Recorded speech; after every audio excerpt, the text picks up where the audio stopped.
खुलुमबाय दिनैनि Bodoland इंखं television studio हलाव आं मलेन बसुमतारी दिनैनि मोनाबिलिनि गाहाय रादाबफोराव दं। शंकर बसुमतारिया कक्लाबारि बियाबनि उफेरा बिसायख'थियाव बिपिएफनिफ्राय बिजाथि गसंनो थियारि। बाक्सा आरो चिराङाव हाग्रानि मैदेरनि उदखार सासेनि जिउ खहा। एआइइउडिएफनि बारग' एमएलए मामुन इमदादुल हक चौधुरिया आफाव हाबबाय। दैबानानि गेजेराव मोब्लिबजों बोजाना सासे सुबुंनि जिउ खहा। उदालगुरि जिल्लानि झारगावआव बानानि दैया बुखारलांबाय औवानि दालां। गारनो रोङै अखा हानाया गरेश्वर खैराबारि फोनांजाब राजालामा साजों रौ रौ दै बोहैदों। रायजो राजाफोरा गोजौ जायगायाव आश्रय लानांदों। जनायाव गंनै बाइकनि गेजेराव सौग्रावना साबा गोब्राब जोखोम। दिमा हासावआव एयारफर्सआ सा 119 दावबायारिफोरखौ रैखाथि होदों। दानिया फैदो आबुं रादाबाव।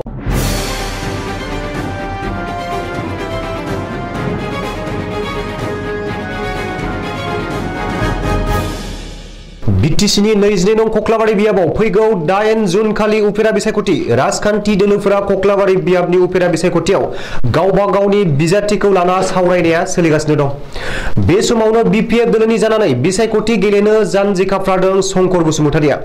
सुलुङाव फोरमायनाय बादिब्ला बिपिएफ दोलोनिफ्राय बिजाथिनि टिकेट होयोब्ला शंकर बसुमतारिया उफेरा बिसायख'थियाव बाहागो लानो थियारि।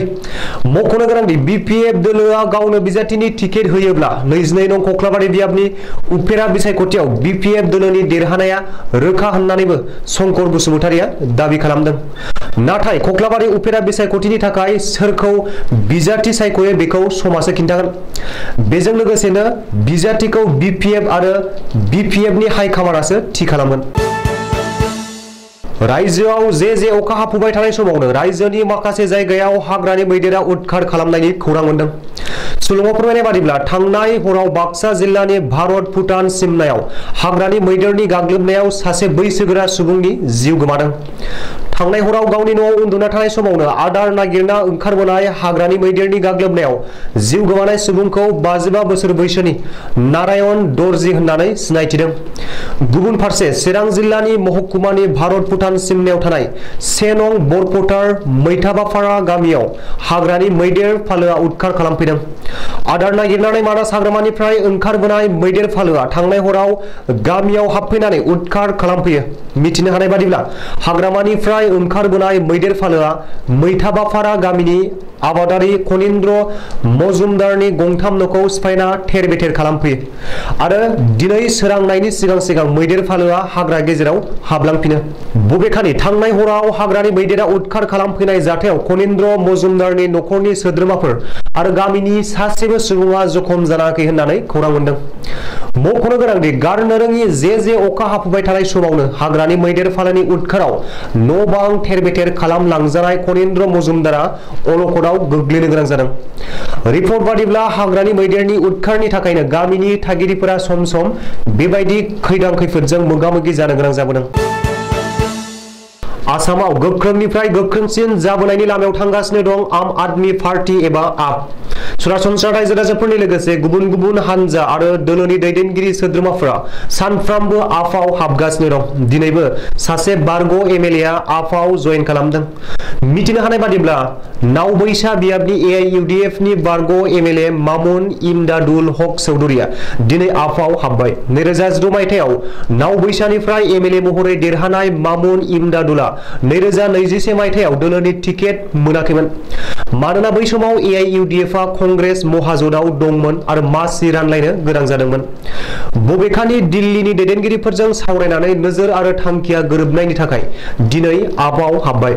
आपआ दिल्लीनि स्टाइलाव नङा आसाम स्टाइलाव खामानि मावगोन आरो बिजेपिखौ फेजेनगोन होननानै मामुन इमदादुल हक चौधुरिया खौरांगिरिनि सिगाङाव बुंदों। गुबुन फारसे आसाम प्रदेश कंग्रेस कमिटिनि मावफुं सोद्रोमा ब्रजेन चन्दिकैयाबो दिनै आपनि मावख'आव थांनानै आपआव जयेन जाबाय होनना खौरां मोनदों।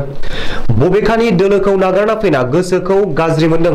गोजौ थाखोनि दैदेनगिरिफोरा रावनिबो बाथ्रा खोनासङि जाबाय। आसामाव आम आदमी पार्टीआ लकसभा आरो विधान सभा बिसायख'थियाव मोजां दिन्थिफुंगोन आरो 2026 आव आसाम सोरखार दागोन आरो कंग्रेसनि माखासे दैदेनगिरिया आपआव जयेन खालामगोन होननानै ब्रजेन चन्दिकैया दाबि खालामदों। बोसोरनि गिबि दैबानाया रायजोनि मोन 7 जिल्लायाव गोब्राब गोहोम गोग्लैहोदों। मोन 7 जिल्लायाव 60,000निबो बांसिन सरासनस्रा थागिरि रायजो राजाफोरा गोब्राब जेंनाजों भुगिनांगासिनो दं।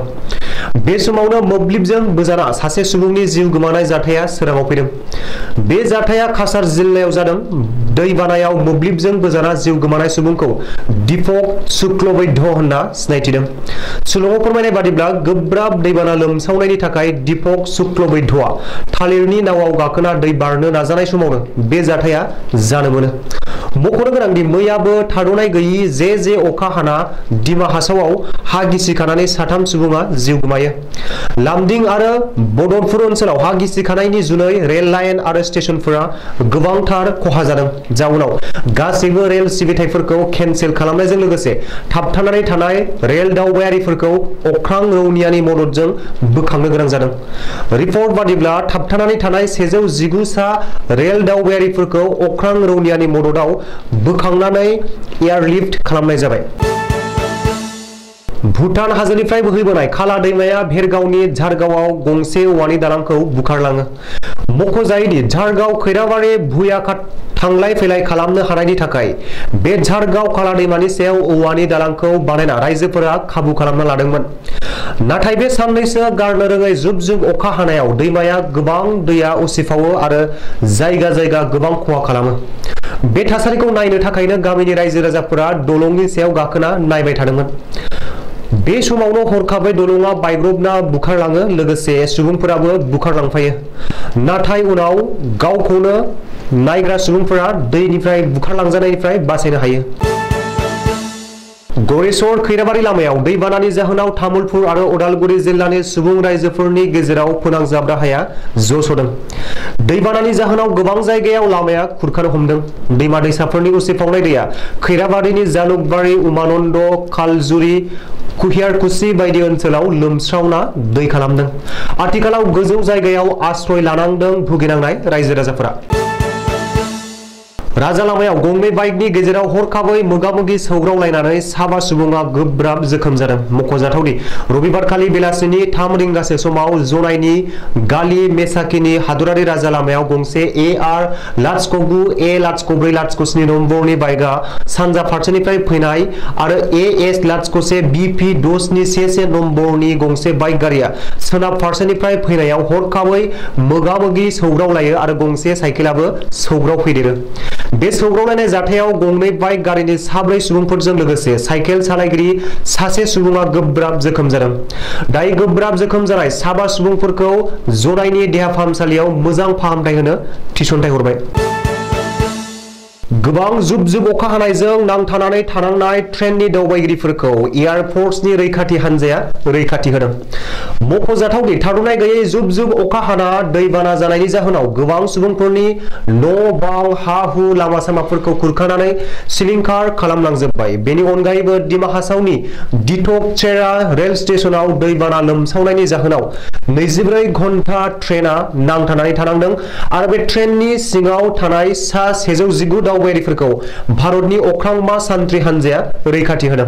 इन्डिया एयारफोर्सआ टुइट खालामना बुंथिदों दि IAF उरां जाहाज दिमा हासावनि दिटक चेरा रेल स्टेशननिफ्राय लामा गोथे नांजानाय गासै 119 दावबायारिफोरखौ रैखाथि होनो हादों। दिनैनि रादाबा एसेनोसै, गोजोन्थों।